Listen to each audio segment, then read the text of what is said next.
దేశంలో ప్రతి ఒక్కరికి సొంతిల్లు ఉండాలనే ప్రధానమైన లక్ష్యంతో కేంద్ర ప్రభుత్వం ప్రధానమంత్రి ఆవాస్ యోజన పథకాన్ని అమలు చేస్తోంది. మధ్యతరగతి తక్కువ ఆదాయ వర్గాలకు గృహ రుణంపై వడ్డీ సబ్సిడీ అందిస్తున్నారు. ఈ పథకం ప్రారంభమైనప్పటి నుంచి లక్షలాది కుటుంబాలు తమ ఇంటి కలను నిజం చేసుకున్నాయి. సొంతింటిని నిర్మించుకోవాలని లేదంటే కొనుగోలు చేయాలని భావిస్తున్న వారికి బ్యాంకుల ద్వారా గృహ రుణం తీసుకుని దానిపై గరిష్టంగా 2,67,000 రూపాయల వరకు వడ్డీ సబ్సిడీ పొందే అవకాశం ఉంది. ఈ సబ్సిడీ నేరుగా రుణ ఖాతాలో జమ అవుతుంది. దాంతో మొత్తం రుణభారం తగ్గి తద్వారా ఈఎంఐ కూడా గణనీయంగా తగ్గుతుంది.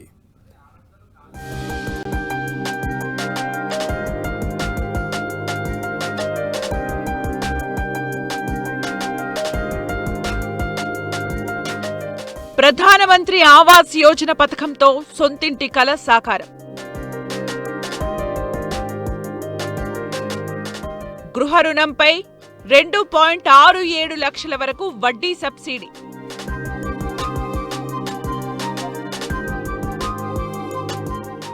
ఇల్లు లేదా ఫ్లాట్ గరిష్ట విలువ 35 లక్షల వరకు అర్హత.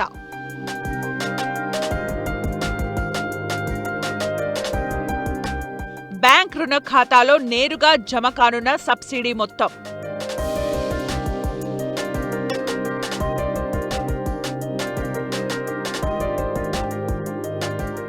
ప్రధానమంత్రి ఆవాస్ యోజన పథకం దేశవ్యాప్తంగా గృహరహిత కుటుంబాలకు పక్కా ఇల్లు అందించేందుకు కేంద్ర ప్రభుత్వం అమలు చేస్తోంది.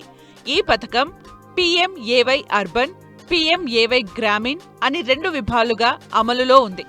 పట్టణ ప్రాంతాల్లో గృహ రుణాలపై వడ్డీ సబ్సిడీ అందించేందుకు క్రెడిట్ లింక్డ్ సబ్సిడీ సిస్టమ్ అమలు చేస్తున్నారు.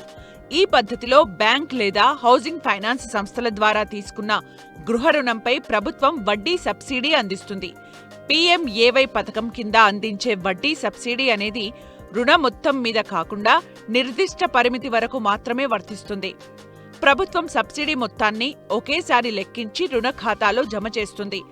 అర్హత గల లబ్ధిదారులు గరిష్టంగా 2,67,000 రూపాయల వరకు వడ్డీ సబ్సిడీ పొందవచ్చు.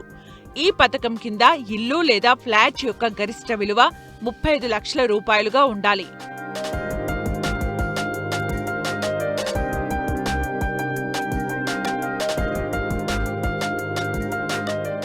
ప్రధానమంత్రి ఆవాస్ యోజన పథకానికి అప్లికేషన్ చేసుకోవాలంటే దరఖాస్తుదారుడి కుటుంబంలో ఎవరికీ సొంతిల్లు ఉండకూడదు.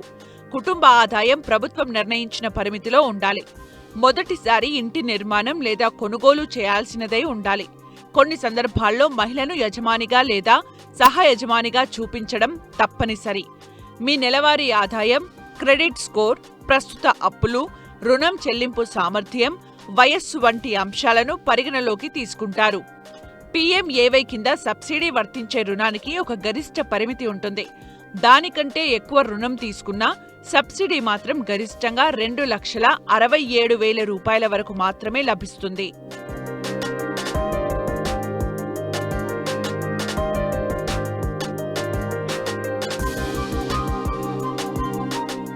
ఈ పథకం కోసం వార్షిక ఆదాయం ఆధారంగా లబ్ధిదారులను 3 వర్గాలుగా విభజించారు.